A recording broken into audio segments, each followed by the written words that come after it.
9 май. Кудайды сүйүү деген эмне? Дөөттүн жүйүт чөлүндө жүргөндөгү забуру. Кудай, сен менин Кудайымсың. Сени таң сүргөндөн баштап эле издей баштайм. Менин жаным сени эңсейт. Какшыган, суусуз ээн жерде денем сени көксөйт. Забур 62 бөлүм 1-2 аяттар. Дөөт сыяктуу адамдын жан дүйнөсүнүн чаңкоосун бир гана Кудай кандыра алат.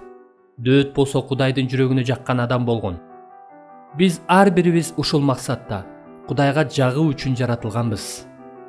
Демек, Кудайды сүйүү деген бул анын берген белектери же баталар менен гана эмес, анын өзү менен, даңктуу Кудайдын өзү менен бактылуу болуу дегенди билдирет.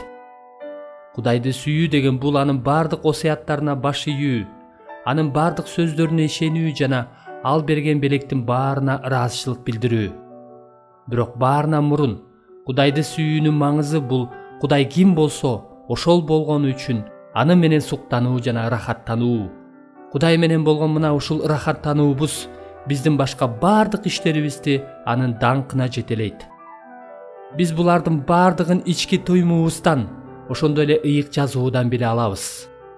Биз карызыбызды кечирген адамдын сүйүү көрсөткөнүнөн улам урмат сыйды сезебизби, же баарлашуудан келген кубанычтын өзүнөнбү? Жубайыма сени менен өткөргөн убакыт мени бактылуу кылат деп айткан сөздөрүм аны абдан сыймыктантат.